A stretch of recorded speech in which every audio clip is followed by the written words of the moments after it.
بسم اللہ الرحمن السلام علیکم دوستوں. ناول یار دلبرم از قلم راحیلہ خان قسط نمبر 62.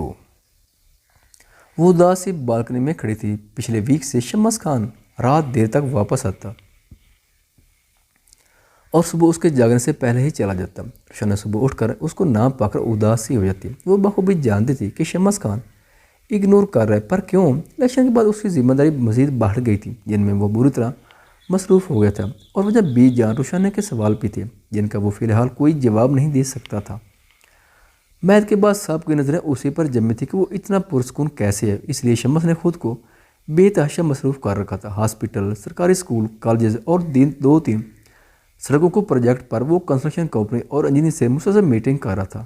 ساتھ ہی سی ایم کے ساتھ کچھ ضروری امور پر تبادلہ خیال کر رہا تھا، اور اس سلسلے میں وہ صرف 2 سے 3 بار ہی گھر آیا تھا. وہ بھی ان سب کے جاگنے سے پہلے نکل جایا کرتا تھا. آج چونکہ زمین خان سے نمٹ کر وہ کہیں بھی جانے کی بجائے سیدھا حویلی آیا تھا. مطلب باقی کا سارا وقت وہ اپنے شریک حیات کو منانے میں صرف کرنے والا تھا. جانتا تھا روشانہ دل میں کیا کیا وہم پال کر بیٹھی ہوگی جنہیں ختم کرنا ازحد ضروری تھا. روشانہ کافی دیر تک وہاں کھڑی، اب تھکن سی محسوس کرتی کمرے میں آ کر کوچ پر لیٹ کر آنکھیں موند گئی. اسے لیٹے کچھ ہی دیر ہی ہوئی تھی جب وہ دھیرے سے دروازہ کھول کر کمرے میں آیا تھا. نگاہیں سامنے کی پری پیکر حسین چہرے پر پڑی تھی. پرپل رنگ کے سلک کے سوٹ میں جس کے دامن اور سائڈ سلیٹ پر گوٹا کناری لگی، ساتھ پرپل ہی نیٹ کا دوپٹہ شانوں پر پھیلائے، بالوں کو کیچر میں قید کیے، میک اپ سے پاک چہرہ پلکیں آرزوں پر گرائے وہ آرام سے حالت میں لیٹی تھی. شمس خان کا دل اس کو دیکھ بے تحاشا دھڑک اٹھا تھا کہ نظریں بے ساختہ اس کے ناک میں پہنی بالی پر گئی تھی. وائٹ گولڈ کی وہ چھوٹی سی بالی اس کے ناک میں انتہا کی خوبصورت لگ رہی تھی. نظریں ناک سے پھسلتی سرخ پنکھڑیوں پر آن ٹھہری تھیں. اسی حلق میں کانٹے سے چبھتے محسوس ہوئے تھے. طبی نگاہوں نے مزید گستاخی پر آمادہ ہوئی تھی کہ مزید پھسلتی اس کی گردن پر ٹھہری جہاں آج پھر سے وہی باریک چین اس کا منہ چڑھا رہی تھی. شمس نے شرار بار نگاہوں سے اس کی گردن سے چپکی اس چین کو دیکھا تھا.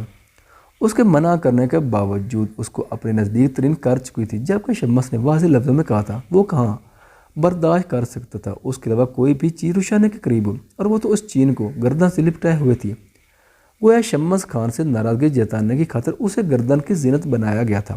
روشانہ کی ناراضگی ظاہر کرنے کے انداز پر شمس کے لبوں پر دل موہ لینے والی مسکراہٹ رقص کر گئی تھی. اس کے چہرے کو نظروں میں بسائے وہ درخت دل اور شوریدہ جذبات کی طغیانی پر باندھ کر کوٹ اتار کر قمیض کے کف فولڈ کرتا، گریبان کے اوپری 2 بٹن کھولتا اس کی جانب بڑھاتا، جس میں اس کا سکون پوشیدہ تھا، جو اس کی سانسوں کی ضمانت تھی. اس کا عشق تھا.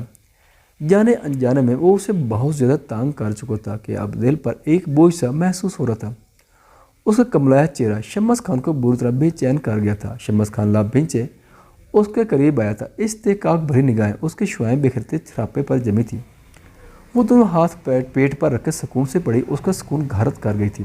شمس کی نگاہیں اس کے پیروں پر پڑی جہاں ٹکنے سے کچھ اونچی کیپری سے چھلکتی پائل آب و تاب سے اس کے دودھیا پیروں میں چمکتی انتہا کی خوبصورت لگ رہی تھی کہ شمس کے جذبات کا بند پوری طرح چٹک گیا تھا.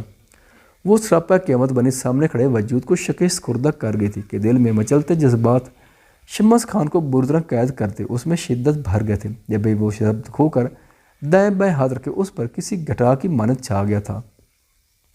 اس کے پاؤں اس کے نازک پاؤں میں الجھ سے گئے تھے جبکہ وہ دھڑکنوں کے بے ہنگم پن اور بھڑکتے جذبات لیے روشانہ کی گردن پر جھک گیا تھا. اس کے لمس میں شدت تھی، جنون تھا کہ وہ جو ابھی کچی نیند میں تھی ایک دم خود پر بوجھ محسوس ہوتے اور گردن پر سلگتا پر حدت سہسرتا لمس محسوس کر کے اس کی نیند بھاگ سے اڑی تھی.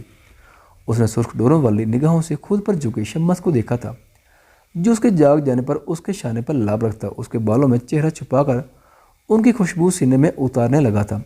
اب بھی نہیں آنا تھا. بے ساختہ اس نے اس کے شانوں پر نازک ہاتھ جماتے اسے خود سے ہٹانے کی کوشش کرتے بے رخی سے کہا تھا، جبکہ آنکھوں میں آنسو جمع ہوئے تھے. گویا اب اسے خیال آ گیا تھا کہ نئی نویلی دلہن کو انتظار کے سولی پر لٹکا رکھا تھا. اب تو آنا تھا کہ مزید دوری برداشت نہیں تھی. دل تڑپ رہا تھا آپ کو باہوں میں سمانے کے لیے، آپ کو محسوس کرنے کے لیے. وہ اس کے کان کی لو کو لبوں میں دبا کر ہلکا سا بائٹ کرتے آنچ لیتے لہجے میں بول کر روشانہ کو سٹا پٹانے پر مجبور کر گیا تھا کہ اس کی بوجھل آواز میں سرگوشی روشانہ کی بے رخی کی حائل دیوار کو پل بھر میں ریت کے مترادف کر گیا تھا جو سرکتی ہوئی زمین بوس ہو چکی تھی. ہٹیں. وہ تیز تیز سانسیں لیتی بولی، ہرگز نہیں، آپ سے دوری، میں دل بند ہونے لگتا ہے، سانسیں سینے میں الجھ سی جاتی ہیں، جینا مشکل ہے آپ کے بنا، آپ کا وجود، آپ کی خوشبو، آپ کا لمس میرے جینے کی وجہ بن چکا ہے، دور ہونے کا تو سوال ہی پیدا نہیں ہوتا۔ روشن نے وہ اپنا بوجھ اس پر ڈالے، مضبوط بازو اس کی کمر میں ڈالے، اسے شدت سے خود میں بینچی، اس کی خوشبو میں سانس بھر کر گمبھیرتا سرگوشی کرتا دل کا احوال بتلا گیا تھا۔ جب کہ روشن کو سانس لینے میں مشکل ہو رہی تھی، اس کا خون پر وزن، اس کی باتیں، اس کا لمس، سب نے روشانہ کے وجود میں برق رفتاری سے دوڑا دی۔ اس کی عشق شدت پر اس کے آنسو چھلک پڑے تھے۔ پاپ پھر کیوں تھے اتنے دور؟ آپ نے پوچھا تاکنے کہ میں کیسی ہوں؟ کوئی ایسے کرتا ہے؟ وہ بھرائی میں شکوہ کنا ہوئی، جبکہ اس کو خود سے دور کرنے کی تگدو ہنوز جاری تھی۔ وہ ہوں مات کرے۔ شمس نے اس کی گردن سے چہرہ نکالا، اس کے ہاتھوں کو اپنے گرفت میں لے کر خمار آلود آنکھوں اس کی آنکھوں پر گاڑے بنا کیا تھا، جبکہ روشانہ نے اسے دیکھ کر نگاہیں جھکا لی۔ دل کی دھڑکنوں میں طوفان سا مچا ہوا تھا، جسے شمس بخوبی محسوس کر رہا تھا۔ وہ بنا پلک جھپکے اسی کو دیکھ رہا تھا۔ کیوں اداس ہے؟ اس کے لبوں کے قریب مہر ثابت کرتے شمس نے دریافت کیا تھا، حالانکہ جانتا تھا، پر اس کے لبوں سے سننا تھا۔ ان فعال کی وجہ سے روشانہ نے نگاہیں جھکائے ہی جواب دیا، آپ نے دیوانے شخص کی آنکھوں میں دیکھنا دنیا کا مشکل ترین عمل ہے جو اس وقت روشانہ کو درپیش تھا۔ فکر چھوڑ دیں، وہ ٹھیک ہے اور محفوظ ہے۔ اس وقت آپ کو اپنی فکر کرنی چاہیے۔ وہ اس کا گال سہلاتے بولا، گھر جانا ہے مجھے۔ اس کی معنی خیز بات پر روشانہ ناک چڑھا کر بولی، تو میں کہاں جاؤں گا؟ وہ لب کا گھنا دانتوں تلے دبائے بولا، رہے وہیں جہاں پہلے تھے۔ وہ روٹھی روٹھی سی بولی، آپ کو پیتو کا اللہ نہیں چھوڑ سکتا۔ وہ اس کی ٹھوڑی پر مور ثابت کرتا خمار زدہ آواز میں بولا تھا۔ بڑی جلدی نہیں خیال آ گیا؟ روشانہ نے مژگان کی باڑ اٹھا کر اس کی آنکھوں میں دیکھا، جہاں جذبات کا ٹھاٹھے مارتا سمندر امڈ آیا تھا کہ بے ساختہ وہ نگاہوں کا زاویہ پھیر گئی۔ اس کی اس حرکت پر شمس خان کے لبوں پر مسکور سی مسکراہٹ رینگے۔ آپ میری آنکھوں میں خود کے لیے شدت بھرے جذبات تاب نہیں لا سکتی تو ان دنوں میری شدتوں کو کیسے برداشت کرتی جو آپ کو پانے کے بعد مزید وسعت اختیار کر چکی ہیں، اتنی کہ آپ کا سانس لینا بھی محال ہو جائے گا۔ وہ مدھم آواز میں پرتپش لہجے میں بولتا، اس کے ناک میں پہنی بالی کو لبوں سے چھو گیا۔ اس کی بات کا پس منظر سمجھتے روشانہ کپ کو پاس ہی گئی تھی۔ وہ اس کی جنون خیزیاں برداشت کر چکی تھی، پر اس وقت شمس کا ایک الگ جنونی انداز اور اس کی بے باک گمبھیرتن لہجے کی پختگی اور اس کے کمر کے گر لپٹے اس کے بازوؤں کو حدت کے ساتھ ان میں سختی محسوس کر کے وہ تڑپ اٹھی تھی۔ شمس کی گرم سانسوں سے اسے اپنا چہرہ جلستا محسوس ہو رہا تھا، جبکہ گردن پر جلن محسوس ہو رہی تھی۔ کہتے ہیں جو میسر آ جائے اس کی چاہت کام ہو جاتی ہے، پر آپ کو پانے کے بعد آپ کی طلب مزید بڑھ گئی ہے روشن نے، اور جتنی بار میں آپ کے قریب آؤں گا ہر بار پہلے سے زیادہ آپ کے وصل اور قربت کی تمنا بڑھتی جائے گی، اتنی کہ آپ کو مجھ سے بچنے کے لیے پناہ بھی مجھ میں ہی لینی پڑے گی۔